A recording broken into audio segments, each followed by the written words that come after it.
Ever since its 2015 debut, Mad Max Fury Road has sat among the top science fiction fantasy movies of all time on Rotten Tomatoes.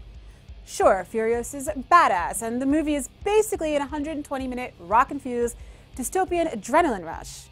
But in our ever-evolving cinema landscape, we wondered if the 2-year-old movie truly held up as one of the all-time best. Without further ado, here are Fangirl's thoughts when we rewatched Mad Max Fury Road.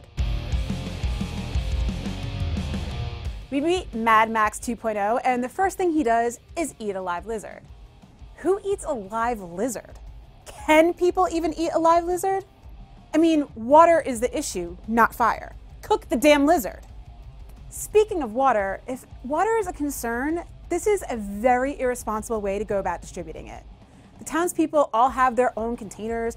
Just line them up in an orderly fashion. This community needs some proper management. Have you ever noticed that a lot of the beginning of this movie looks like a way less attractive version of Madonna's Express Yourself video?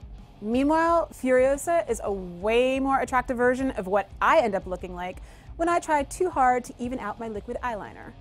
The majority of this movie looks exactly like the opening of Rock Band 2, which is probably because Rock Band 2 looks a lot like the movie Mad Max 2, The Road Warrior. What we have here is some Rock Band Mad Maxception, and we may be in a little too deep. Why is the preferred religion a mix of car worship and Norse mythology? Riding to Valhalla! Why is there so much leather and no other resources?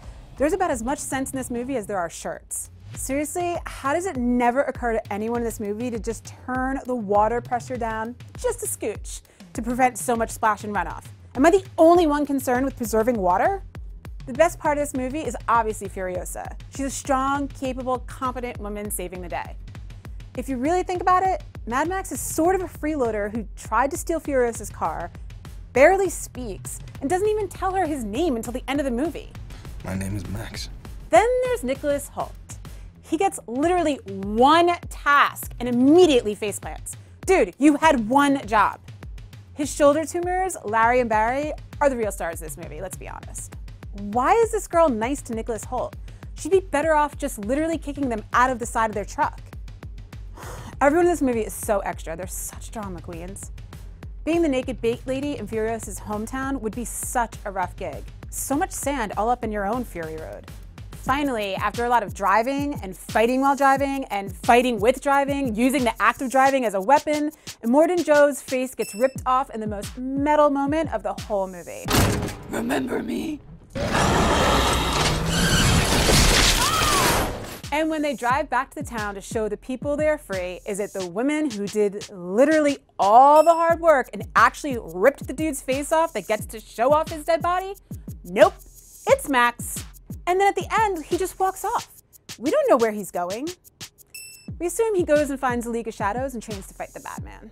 Those are all of our deepest, darkest thoughts while we were watching Mad Max Fury Road. Tell us what your thoughts were. Sound off in the comments below.